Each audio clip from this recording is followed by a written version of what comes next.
All right, hello everyone, and welcome to my favorite part of my week. I know that the end of Friday can be kind of exhausting, but I absolutely love sitting down and being here with all of you guys. Our new content writer, Tom, is here to tell us a little bit about the Sasanian Empire. But before we jump into that, Ben, what are we going to do? Guess. We're going to have a call to action. We're going to tell you guys to follow us on social media. That's the big one.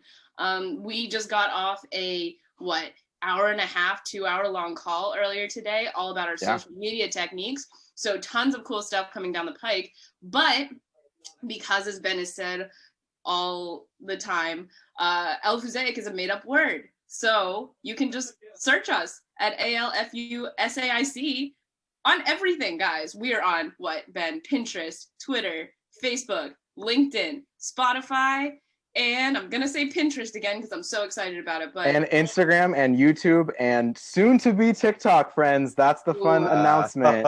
Yeah. Get ready. There will be no dancing, maybe some dubka, but a lot of political analyses and articles that we've written. So yes, get ready, and if y'all. we can, we're gonna get Ben in on the dancing. We're gonna try. We're just gonna pull him in.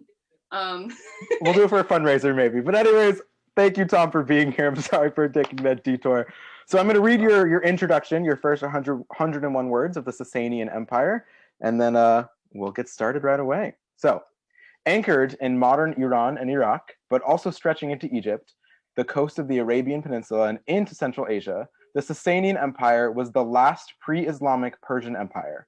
While its exact origins are foggy following the fall of the Parthian Empire, the Sasanian Empire's contributions to Iranian culture are paramount through leadership, art, poetry, and religious tolerance. The era's unifying element was constant competition with the Byzantine Empire, culminating in the retaking of the Holy Land and the Anatolian Peninsula. This conquest ultimately spread the Sasanians thin, leading to bankruptcy and collapse at the hands of the First Arab Conquest. Wow. Okay, so much cool things to dissect there. I guess my first big question, so I always thought this empire was called the Sassanids. Are they the same thing? What's the difference between those two? Yeah, so they are the same empire. I as far as I know, it's sort of differences in, I mean, naming and what we call things is obviously important, and I know we all think about this, but I would say they're used interchangeably from what I have read, but yeah, they're synonymous. Same Sasanian, Sassanid, equal.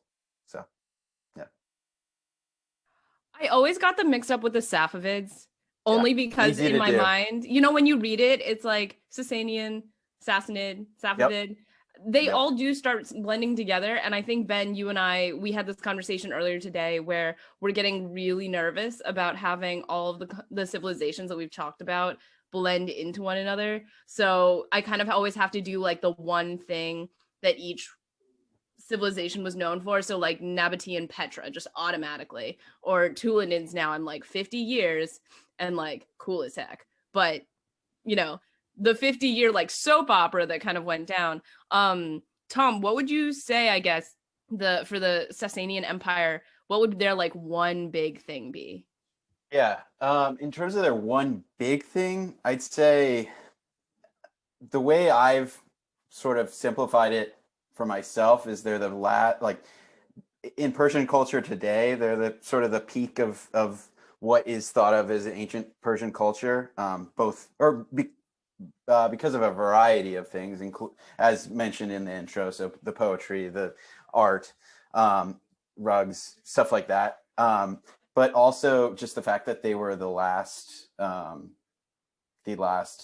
pre-Muslim Persian empire. I think that's pretty notable. And also I guess I'm giving you three things, so I apologize. But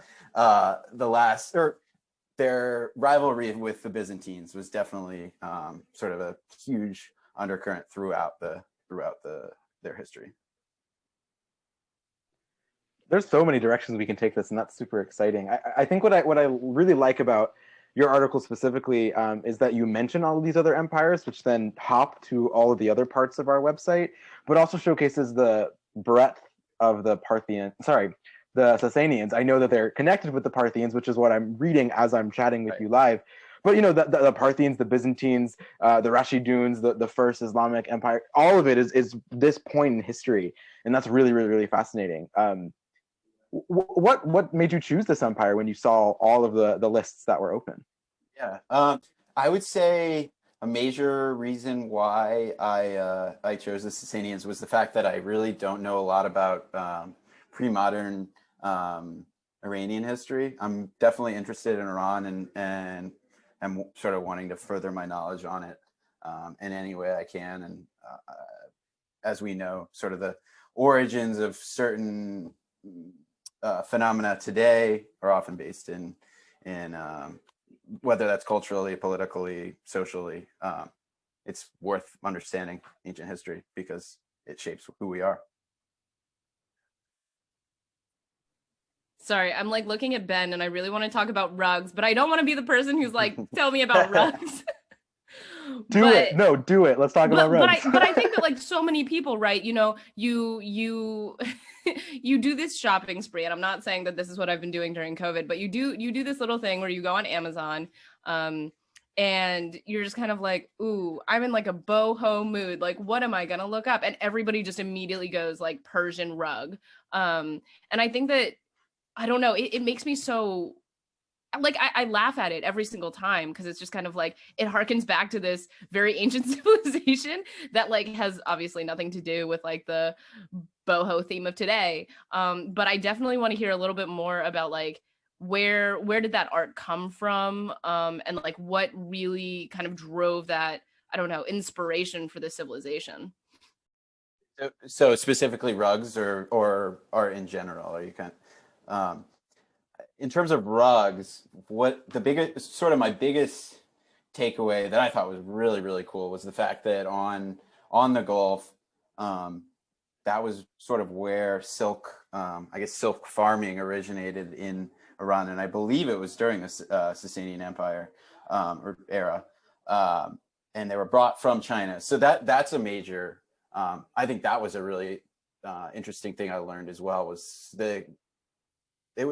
like we don't really think of how globalized society was in ancient times, but it really was, especially when you have an empire that's with the sort of the breadth of Central Asia and West Asia, so that you're connecting a massive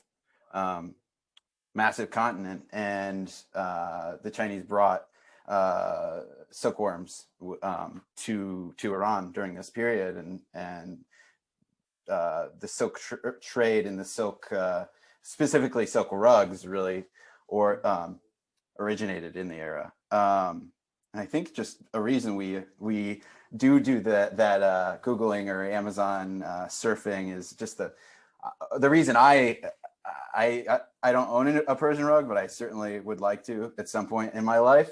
I hope to, for sure. And the reason I appreciate it so much is just the amount of time that goes into something so beautiful. I mean, it's hundreds, if not thousands of hours for the most valuable pieces, and the work or the time shows, as we know. I didn't really get into the nitty gritty as much in terms of the production and what into rugs specifically, but I will forgive you for not getting that into rugs on your 808 words about an entire civilization. But I think you bring up a really important point. Whenever I study history, whenever you go back into ancient anything, I'm terrible at numbers. I'm terrible at keeping it all straight. So what I'm going to do is challenge Ben and see how this goes. When we look at the past three civilizations that we've talked about, how do you orientate them on a timeline? Oh, that's tough. So the Nabateans are, oh man, I'm pretty sure they're BCE, thousands of years old. The Barkawata are about 8,000 years old. They're like roughly 1,000 CE. And the Tulunids, I think, were also around the same time as the Barkawata, maybe a couple centuries later. So roughly like 2,000 years before. I could be wrong, and I apologize to those. No, Check I'm out actually the gonna fact Mosaic, check but you on this one because I'm like do really it, do nervous it. that you're fully wrong, but like I would not be able to do any but better. but that's like a 3,000 year gap, and I think the Sasanians or Sassanids sort of fit in the, you know, years 500-600 right before Islam, right? And what I think is really cool is the past four that we've done are four different geographical aspects of. We did not plan that, but we'll take the credit because we have Eastern Morocco, right? We have Iranian modern today, Jordanian, and like Southern Arabia for the Nabateans, and the Tulunids were in Egypt. So just the breadth of these really cool stories and unique aspects. Please definitely fact check me. I think I have my history right, but so I can only search as quickly as I can. But what we're looking at for the Nabateans, they were annexed by the Romans in 106 CE. So 400 years later, then you're looking at the Sassanids. The Tulunids, all I know is that they lasted for 50 years, and I have no, like, they could have gone back to the dinosaurs. They could have been 10 years ago. I would not know the difference. But I think you are right in that the Tulunids and the Bargawatas were in a similar era. But I mean, still, that's 2,000 years ago, 1,000 years ago, like 1,500 years ago, and like 1,600 years ago for these four empires we're talking about just in general. I think that's so crazy. Yeah. Reeling it back to the Sassanids, though, or Sasanians, I'll keep saying both halves of them. I never realized that the rugs were pre-Islamic. I always thought that was part of like Islamic architecture and design and artwork. That is so cool. I know you weren't super into rugs, and we may ask you now to be into rugs for a new article, but that's just so fascinating. The silk trading, and I mean, I read in your economics section that Sasanian coins were found and discovered in southern China. So that like geographic trade routes, again, there were no planes, there were no boats, they walked or maybe, you know, took horses, but like still that breadth of the like globalization of ancient empires, I think is so cool. Please speak more about that. I find that so fascinating. Yeah. On top of that, one thing that I found, I guess, really or interesting was also their sort of striving to take Constantinople, Istanbul, whatever we want to call it, throughout the era, and it never happened. But that's sort of been, in terms of empires in Central Asia and West Asia, that's sort of been a unifying goal throughout history amongst throughout many different eras. And so I think that was an interesting takeaway for me as well. And one, I don't want to jump too far away from your question, but you mentioned, Ben, you mentioned how you're surprised that the rugs were pre-Islamic, but also the architecture was pre-Islamic as well. And I think that was another interesting thing I learned, was just that these geometric patterns and designs that we think of as Islamic architecture really originated, or many of these patterns originated in Sasanian architecture, and that was surprising to me, because as you say, so cool. So when I did study abroad in Jordan, I took one course, I believe it was called Islamic art, and I like paint. I'll draw. I'll do a lot of like chaotic, like kind of drawing where you just throw paint up and like smush it around a little bit. And this entire class drove me absolutely insane because everything was so precise and mathematical. And we had to do everything with a protractor. I think the protractors, no, that's not what I'm thinking. What's the one with like the little compass. Pointy? Thank you. With a compass. And it was so fascinating, but it was very hard to get correct. You would be surprised. There were so many times when I had to like scrap an entire piece of artwork and just like start over. So it's very cool to know that all of my hard work and challenges came from these guys. I'm just completely blown away. I've always associated like geometric shapes and like the rugs with Islamic. I mean, clearly they improved it and enhanced it, but I didn't realize it predates that. That's incredible. I mean, our name Al-Fuzaic means mosaic in Arabic and English, which is also that whole, you know, Middle East or Swana focus. That is so fascinating. I really appreciate learning that. I did not know that at all. Wow. Thank you for veering away from my question, because what a cool thing to learn. Of course. Yeah, thanks, Sassanids, for your influence on where we are today. You did it. Wow. Okay, let's talk about the ruling system, because I think that's super unique, especially as I know they declined because they stretched too thin, but they were a major powerhouse, clearly, with their coins making it into China and developing this great architecture and silk artwork poetry. How were they ruled? How were they organized? What was the structure? Yeah. So the Sassanids did have it was a monarchy, an absolute monarchy, with a sort of a feudal system that it was built upon. One sort of unique aspect of the Sasanian Empire was the fact that they were able to build one of the earliest governments to build a sort of central bureaucracy in their capital, and tie a military to that as well. So that was a unique development at the time, and it allowed them to be dominant for so long, for a little over 400 years in the region, in a pretty valuable region. And obviously the borders fluctuated throughout, but in general, they were ever expanding until the very end, until the final decades. And as you mentioned briefly there, Ben, just the fact that toward the end, they had spread themselves too thin, and that ultimately led to their demise at the hands of the Muslim Arabs in the coming from the south on the Arabian Peninsula. And it actually, another interesting aspect of that globalization that just came to me was the fact that during those final decades, the leadership of the empire, or the king, the Shah, or Shah and Shah was actually what it was called, King of Kings. So the Shah and Shah actually went to, I believe he or one of his or some of his advisors actually went to China. I can't recall which dynasty it was at the time in China, but to actually rally support for a retaking of those previously Sasanian held lands, which is pretty cool that you're sort of going to another region of the world in what would have been about the 640s to help retake the land, ultimately unsuccessfully, but really interesting aspect of globalization again in the 7th century. Ben and I always do this thing where it's like, who wants to go? Do you have anything interesting to say, Ben?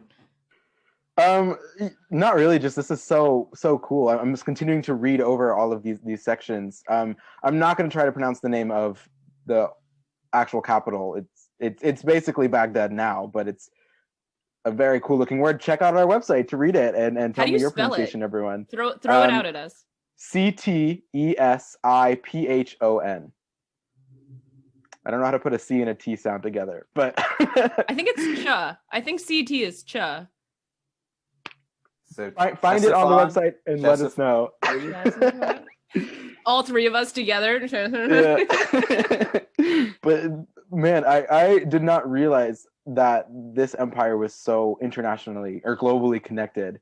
This is, I mean, just keep speaking, Tom. This is so cool. Really quick, because I kind of want to jump into this since you brought us over to the ruling system. The religious tolerance. I really, really, really love what I'm reading here. So tell us a little bit more about that, Tom. Yeah, absolutely. So state religion was Zoroastrianism, but and the religious tolerance levels of that fluctuated throughout the era, just because different rulers took different approaches. But in general, the empire was fairly tolerant of different religions, religions other than Zoroastrianism. And actually, King Yesdegard, which I can't recall exact. I think he was one of the final rulers in the probably final century and a half of so I guess it would have been 500s, I believe. He married a Jewish woman. So very unique for the time in a time of where there wasn't religious tolerance in most of the world. So that just these mixed marriage at the highest level, pretty unique for in the 6th century.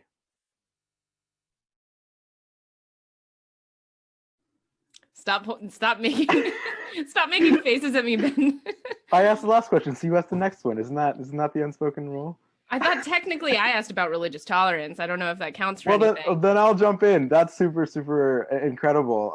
It's especially because the last 2 empires we talked about both had very unique definitions of Islam and the way that they practiced in the Tulunids and the Bargawatas. So to talk about a Zoroastrianism or Zoroastrian empire is really fascinating, because that's not a religion commonly talked about, and yet it's the center focal point for anything that's monotheistic. That's really cool. Well, and I think, Ben, what you were talking about was like the monotheism aspect in terms of saying that like Zoroastrianism, I'm not comparing Zoroastrianism to Judaism in any way, shape, or form, but I do think that the idea of the one God probably definitely helped in the sense that, you're not asking somebody to be like Buddhist all of a sudden from Zoroastrianism. But yeah, no, I love that there is that kind of dynamic. And I think that I think the Ottomans kind of took in order to rule a huge tract of land, you really have to be unless you want to rule by just fear and it can be a little shaky. But I think the Ottomans, centuries and centuries later, sort of took a page out of the Sassanid rule book in their levels of religious tolerance as well, because again, a long-standing empire in the region, and that probably lasted longer than one would expect. I think this religious tolerance definitely was a component of why the Sasanians were able to last for several hundred years, and in an era where you could be gone within a matter of months. Yeah, I think that every single time we talk about a civilization, and Ben, we're going to have this be a recurring thing, but we always play this game of like friendly or not, right? And I think a lot of the civilizations that we've talked about recently have kind of been a middling sort of friendly, right? So if like 0 is super mean, I don't want to, throw the Mongols under the bus, but like kind of thinking about the Mongols right off the bat. And then 10 is like very reliant on all of its neighbors, a bunch of allies, big traders, I think would probably fall under there. So if we're going 0 to 10, Tom, what would you give the Sassanids? And 10 being reliable. 10 being like, your best buddy, loves to give you grain. I don't know.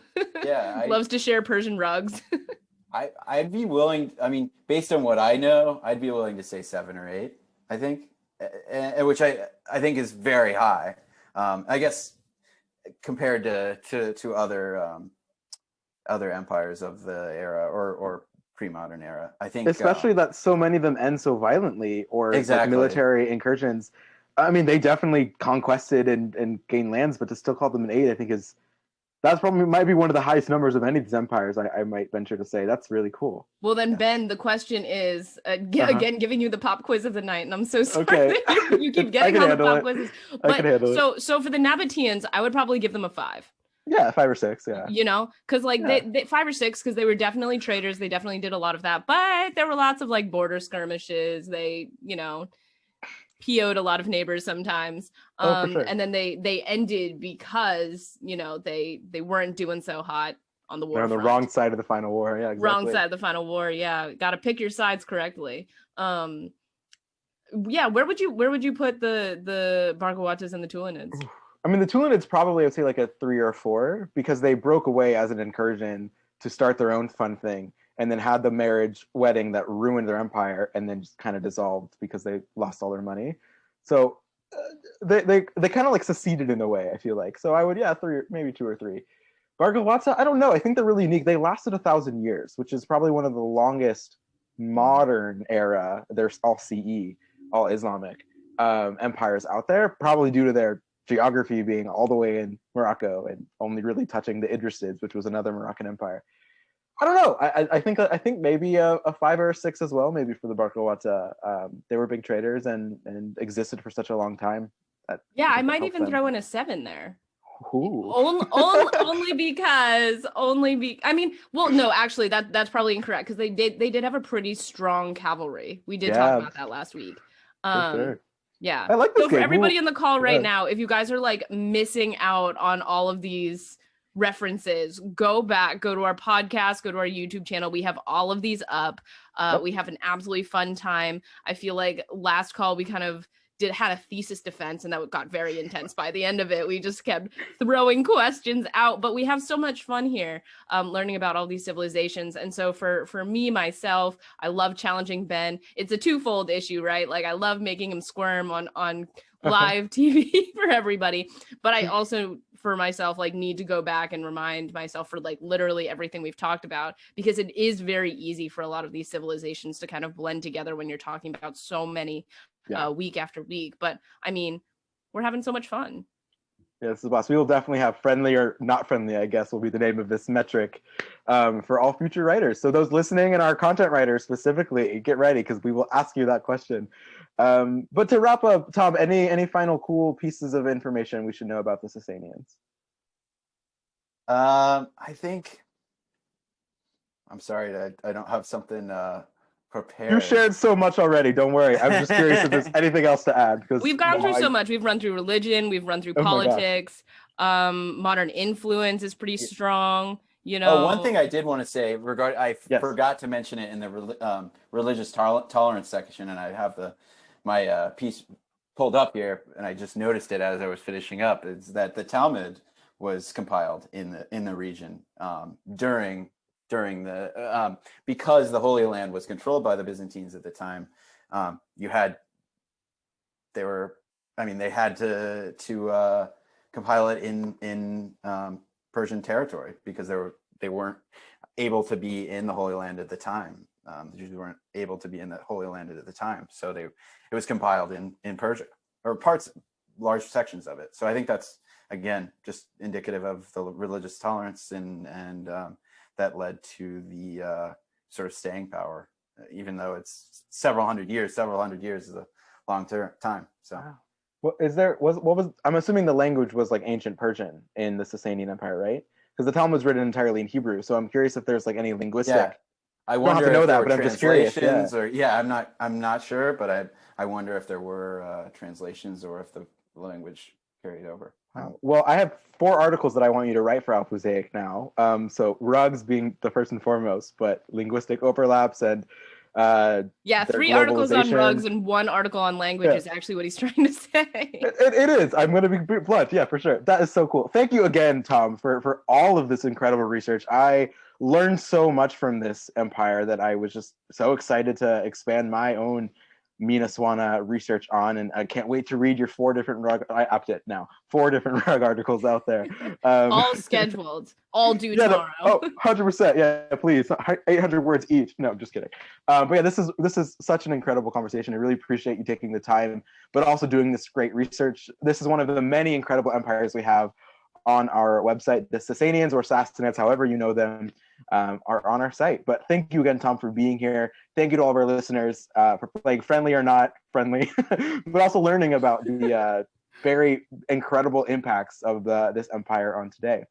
To see this call, go to our YouTube channel, which is Alphusaic. Go to our podcast on Spotify, Anchor, or anywhere else you get your podcasts, or go to our website at alphusaic.net. Thank you all for listening and tuning in. Have a wonderful rest of your days. And the next time you have anything with some silk, just know it came from the Sasanians. Bye, everyone.